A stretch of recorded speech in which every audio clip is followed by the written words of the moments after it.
Hello.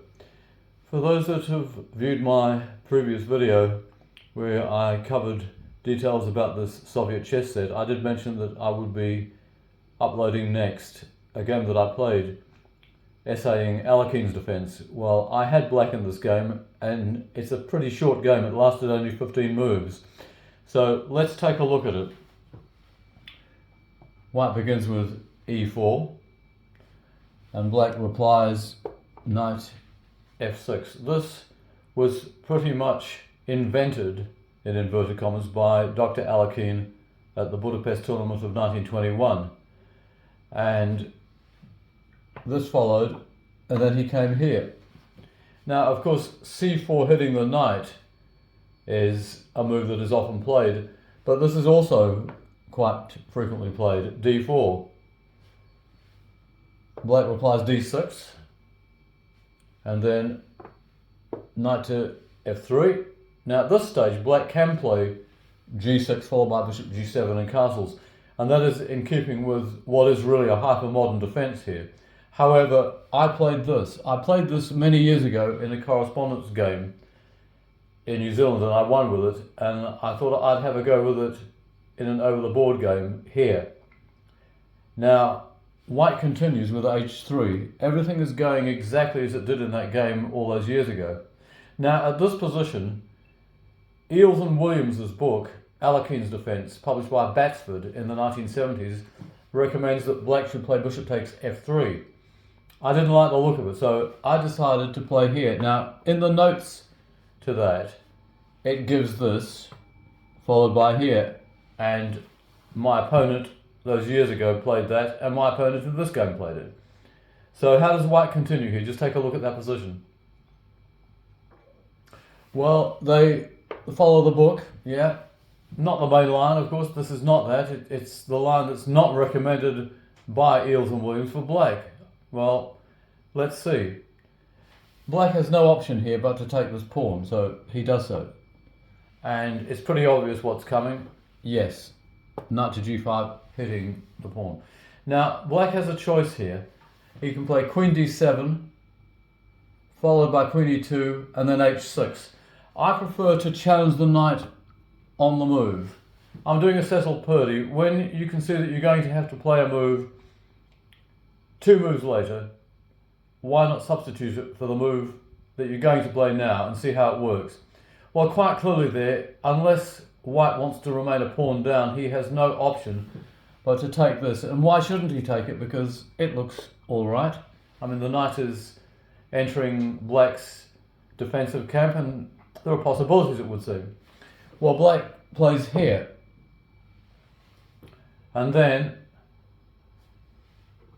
white goes here. Now, he's blocking the bishop here, unfortunately, but he has probably visions of playing it to g2 at some point. So how does black continue in this position? What did I do all those years ago? And why didn't I do it in this game? Just take a look at that.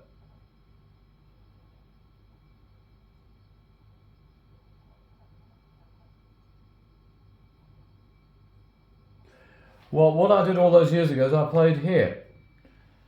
And you see, the reason for that, of course, there's a double reason for it. Number one, you are threatening to fork king and rook there because the bishop is also homing down on c2.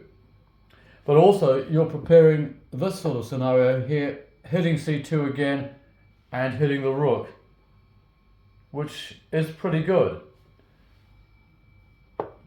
Now, my opponent went wrong at this stage, which is a bit surprising in a correspondence game. He wasn't pushed for time, and he could have perhaps thought it through a bit better, but he didn't. He slipped, and several moves later he had to resign. So what should white have played in this position? This is the question. Well, he should have gone here, and he's covering the c-pawn. And then you see, if black does go here, which looks pretty good, like I say, he's a triple attack on c2, and he's also homing in on h1. The problem with that is white has a dual reply. He can either play here, and he's pinning the queen. Alternatively, he can play this, blocking the attack on the rook and hitting the queen. Now, neither of those is particularly good for black. It's not in any way a losing position for black, but there are better chances to be afforded by doing something else. What is the something else instead of knight b4? Can you see it? Well, it's not an obvious move. It's king f7. And what black is saying is, I'm attacking your knight on e6. So, what does white do there? Where can he go with it?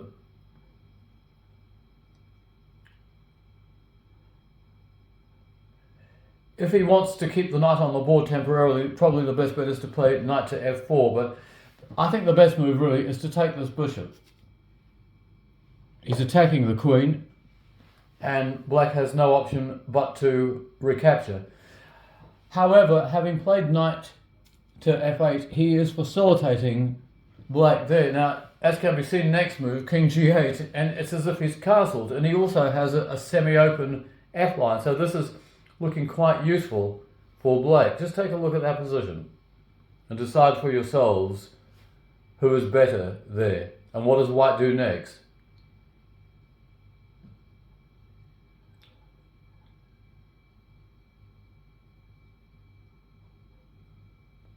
What does white play? Well, he plays here, queen f3 check, which looks pretty good. I mean, he's hitting the knight. So we need to save that knight, but we need to get out of check. However, in playing here, it exposes the b7. So what did I play there? Did I play knight f6? Of course I played knight f6, yes. That's the move. And well done if you saw it. Now, what does white do? Does he play queen takes b7? Does he go pawn grabbing? Just have a long view of this position.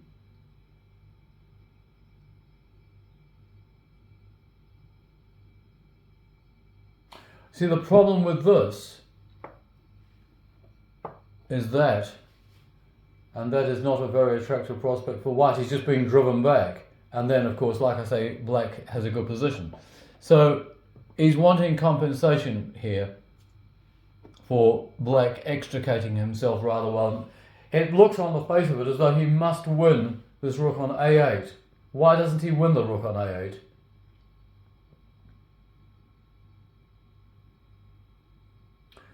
Well, he doesn't win the rook on a8 for the simple reason that we play there. Just look at that. That is an excellent rejoinder, is it not? Because we're not only attacking the rook, the knight protecting the bishop, but we're also attacking the queen, and we're stopping him from winning the rook down there. So what does he play now? Again, let's have a look at the long view and decide what is the best move there for white.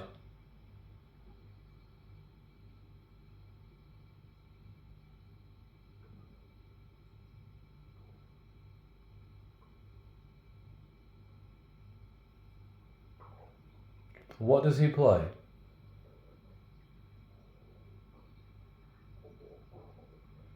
See, playing d5 here is no good. He just whipped the pawn off and the bishop is still backed up by the knight. So he just lose a pawn for nothing, so that's no good. If he plays here, then there's nothing wrong with that. And white really has no defense then. He has no checking move. And he's going to lose material, isn't he? How can he save that rook? Right there. So what he did is he played here, queen b3 check. Any good? Well, you be the judge of it. Just take another long view of that. What does black do? Does he move his king to g6? Well, no, he doesn't. He plays there. He has him both ends up. He's attacking the queen, he's attacking the rook. What the hell does white do in that position? How does he get himself out of it? Well, he has this neat resource here. It's worth a try, but it's not good enough. The problem now is, of course, black can't take the rook because the bishop is pinned. So what does black do there to force resignation on the next move? He plays there, check, and white resigns because as soon as the king moves or he interposes something, this goes. Just to give some idea, if he plays something like that, then all that we would do is we'd win a piece, and we'd be a piece up for a pawn, which is pretty useful. And I don't really think that black has any problems there at all. I mean, for instance, if he were to play here, that just wouldn't work because you could take with check, takes back and takes the queen, and you win the exchange.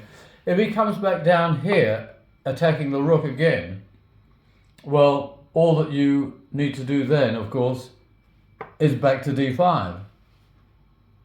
And what does he do? At best, he could take this pawn here, but we take there. And I think you'd agree that's game over. There's no point in continuing at all there. That is a very good line for black. And so I disagreed with the Batsford book on Alekhine's defence when I played the correspondence game. But I think I've improved on the game that I played all those years ago. And I hope you enjoyed this one. And if you want to try it out for yourself sometime, then I would recommend it. Give it a go. I don't think there is any problem at all with that line. And if an improvement can be found for white, then the very best of luck in finding it. And goodbye to you.